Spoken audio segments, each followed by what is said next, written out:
मुंबई का प्रसिद्ध art school Mumbai school of arts शहर के बीचों बीच एक पुरानी ब्रिटिश टाइम की बनी हुई एक इमारत है। बाहर से देखने में शायद ये इमारत बहुत ही सुंदर हो, लेकिन इसके अंदर कई गहरे राज छुपे हैं। ये बात 2005 की है। रियांश नाम का एक लड़का मुंबई स्कूल ऑफ आर्ट्स में पढ़ने आता है। वो काफ़ी गरीब घर से था, लेकिन वो एक बहुत ही होनहार कलाकार था। उसकी स्केचिंग आर्ट में बहुत ही ज़्यादा गहराई और भावनाएं छुपी होती थी। रियांश ज़्यादा किसी से बात नहीं करता था।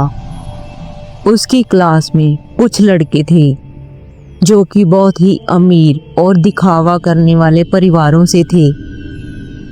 वो अक्सर रियांश को उसके पुराने कपड़ों और कभी उसके टूटे फूटे बैग की वजह से परेशान करते रहते थे। वो उसे बुली करने का एक भी मौका नहीं छोड़ते थे। हमेशा उसके साथ किसी न किसी तरह का मजाक करते थे। इन सब बातों से रियांश बहुत ही परेशान हो चुका था। वो मेंटली बहुत ही डिस्टर्ब रहने लगा। उसकी मानसिक हालत खराब होने लगी। एक दिन रियांश को उन लड़कों ने बहुत ही ज़्यादा परेशान किया। रियांश इतना परेशान हो चुका था कि वो अगले दिन स्कूल ही नहीं आया। पर जब वो 2-3 दिन तक किसी को नहीं दिखा तो सबकी टेंशन बढ़ने लगी। एक दिन स्कूल की पुरानी और बंद पड़ी हुई विंग में, जहाँ कोई भी आता जाता नहीं था, वहाँ उसकी लाश लटकती हुई मिली। रियांश ने इन सब बातों से दुखी होकर अपने आप को ख़त्म कर लिया था। जब रियांश को नीचे उतारा गया तो उसके हाथ में एक स्केच था, एक ड्राइंग जो कि बहुत कुछ कह रही थी। उस स्केच में रियांश खुद को दिखा रहा था, खुली आंखों से चिल्लाता हुआ, जैसे आखिरी बार कुछ कहना चाहता हो। उसके चारों ओर काले डरावने साए बने हुए थे। उनके चेहरे नहीं थे, बस धुंधले अंधेरे आकार, जैसे वो वही स्टूडेंट हो जिन्होंने उसे इस हाल तक पहुंचाया। ये स्केच कोई आम स्केच नहीं था। ये उसकी एक आखिरी चीख थी जो अब भी उस स्कूल की दीवारों में गूंजती है। उसके मरने के बाद स्कूल में अजीब सी घटनाएं होने लगी। सबसे डरावनी बात ये थी कि जब भी क्लास में अटेंडेंस ली जाती थी तो रोल नंबर 31 को छोड़ दिया जाता था, क्योंकि ये रोल नंबर 31 रियांश का था। जो भी रोल नंबर 31 की अटेंडेंस लेता, लेकिन उसे एक धीमी और साफ आवाज़ में प्रेजेंट मैम सुनाई देता था, जबकि रियांश का नाम लिस्ट से हटा दिया गया था। इसलिए स्कूल ने फैसला किया रोल नंबर 31 को हमेशा के लिए हटा दिया जाए।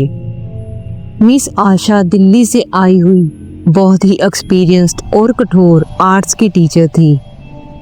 वे साइंस में विश्वास रखती थी और कभी भी किसी तरह की सुपरनेचुरल पावर को नहीं मानती थी। स्कूल स्टाफ ने उन्हें चेतावनी दी कि रोल नंबर 31 की हाजिरी नहीं ली जाती, तो उन्होंने ये सुनकर हंसते हुए कहा, जो स्टूडेंट मर गया है तो क्या उसकी आत्मा हाजिरी देती है? ये कोई हॉरर फिल्म नहीं है। वह सोचती थी कि कोई बच्चा डर फैलाने के लिए शरारत करता है। मिस आशा क्लास में आई। उन्होंने अटेंडेंस लेनी शुरू की। कई बच्चों के चेहरे पर तनाव और घबराहट थी। वे जानते थे कि आज कुछ अलग होने वाला है। मिस आशा ने अटेंडेंस लेनी शुरू की। Role number 29 present ma'am. Role number 30 yes ma'am. Role number 31। काफ़ी देर तक सन्नाटा छाया रहा। फिर अचानक एक धीमी सी आवाज आई, प्रेजेंट मैम। उस आवाज में ना तो कोई जोश था और ना ही कोई मासूमियत, बस एक अजीब सा खालीपन और ठंडक थी। क्लासरूम के सभी बच्चे डर गए।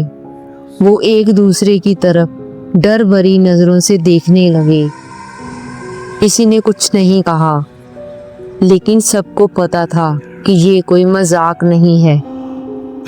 मिस आशा ने इसे सीरियसली नहीं लिया। शायद कोई स्टूडेंट पीछे से बोलकर मुझे डराने की कोशिश कर रहा है। उस रात जब मिस आशा अपनी टीचर क्वार्टर में सो रही थी, तो उन्हें अचानक धीमी धीमी खरोंचने की आवाज सुनाई दी, जैसे कोई पेंसिल से कुछ ड्रॉ कर रहा हो। आवाजें इतनी रियल थी कि उसकी नींद खुल गई। वह उठी और धीरे धीरे स्टडी टेबल की तरफ बढ़ी। जैसे ही वो उस टेबल के पास पहुंची, वहां पर एक स्केच पड़ी हुई मिली। उसने स्केच को देखा।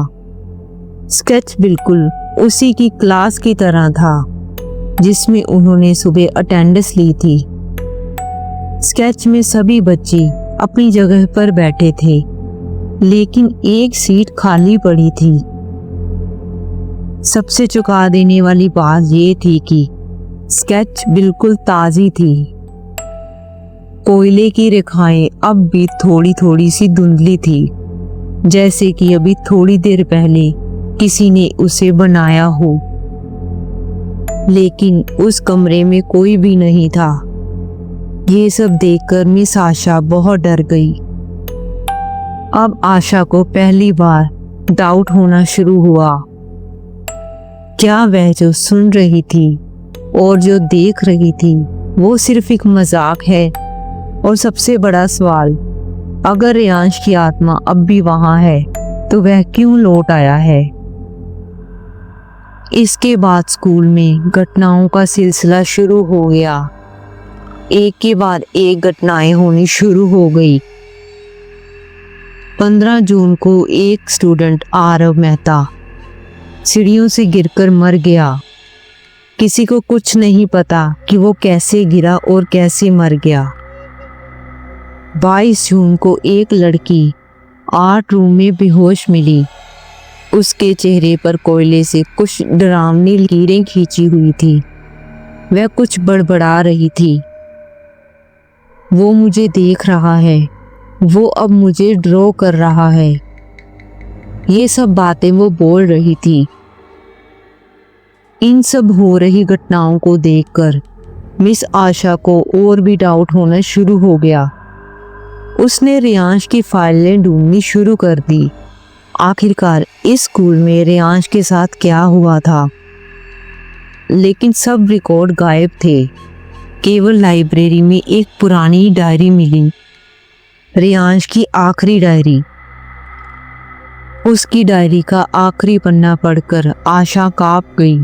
उसमें लिखा था, वो मुझे कुछ नहीं समझते, पर मेरी कला सब याद रखेगी। एक दिन मेरी हाजिरी दोबारा ली जाएगी और तब सब मुझे देखेंगे। ये सब पढ़कर आशा बहुत ही ज़्यादा डर गई। कुछ दिनों बाद स्कूल में एक आर्ट शो था, जिसमें कि स्टूडेंट द्वारा बनाई गई अलग अलग तरह की तस्वीरें रखी हुई थी। गैलरी में एक दीवार पर अचानक एक बहुत बड़ी स्केच दिखी। उसमें पूरी क्लास की तस्वीर थी। सभी स्टूडेंट अपनी जगह पर बैठे हुए दिख रहे थे। उनके बीच में एक काला साया बैठा हुआ नजर आ रहा था, जिसका किसी भी तरह का कोई चेहरा नहीं था। वो तस्वीर देखकर सभी बहुत ही डर गए। आखिरकार ये तस्वीर यहाँ पर कैसी आई और इसको किसने बनाया है? कई स्टूडेंट से पूछा कि ये तस्वीर किसने बनाई है, लेकिन किसी को इसके बारे में कुछ भी नहीं पता था। स्केच में कुछ पुराने बुली करने वाले हुए स्टूडेंट्स के चेहरे थे, मगर वो हंसते हुए नहीं दिख रहे थे। लेकिन एक सीट खाली थी और उस सीट के ऊपर एक काला धुंधलाता हुआ साया था, मानो वो इंसान का चेहरा कभी था ही नहीं। अब मिस आशा समझ चुकी थी, ये सिर्फ एक कहानी नहीं, बदला है। डर और हंगामे के बाद आशा ने एक फैसला लिया, वह रियांश की आखिरी हाजिरी लेगी। वो खुद उस पुराने बंद पड़े हुए कमरे में जाएगी जहां पर रियांश बैठा करता था। वह कमरा काफी सालों से बंद था। उस कमरे के अंदर दाखिल होते ही इस आशा को एक बहुत ही बुरी गंध आनी शुरू हो गई। उस दीवारों पर काई और नमी की परतें थी। उस कमरे में ट्यूबलाइट भी नहीं थी।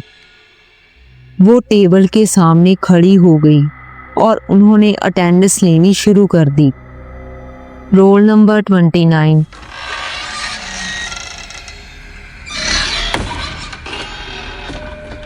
रोल नंबर 30,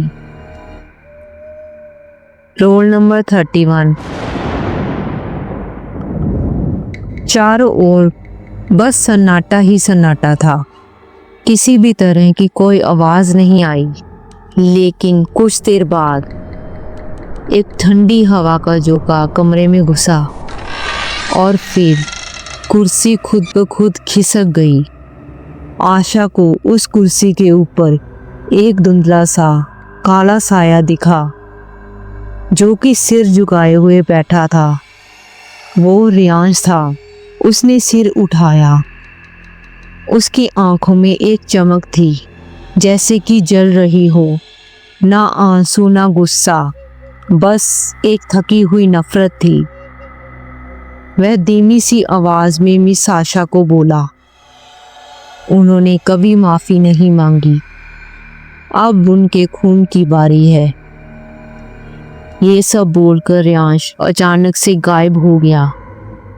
उसकी जगह पर एक पुरानी स्केचबुक रखी हुई थी।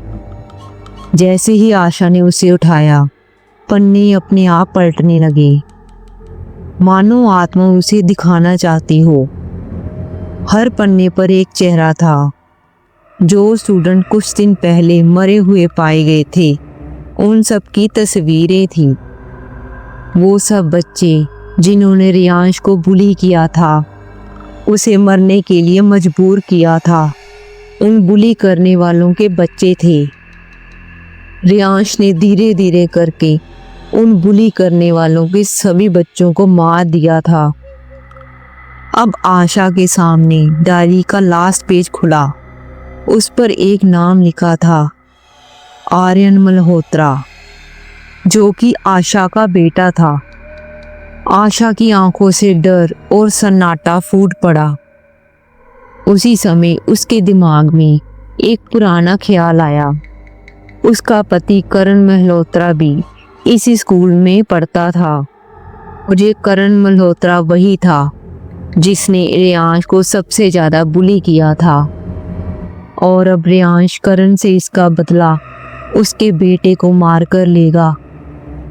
इसके बाद आशा ने अपने बेटे को स्कूल से निकाल लिया और मुंबई छोड़ दी, फिर कभी वापस नहीं लौटी। लेकिन आज भी इस स्कूल में नए आने वाले टीचर्स को चेतावनी दी जाती है, रोल नंबर 31 मत पुकारना, क्योंकि अगर आप बुलाएंगे तो वह ज़रूर जवाब देगा और वह कभी नहीं भूलता। अगर आपको ये कहानी पसंद आई हो तो हमारे चैनल को लाइक करें, सब्सक्राइब करें और इस वीडियो को शेयर करना ना भूलें।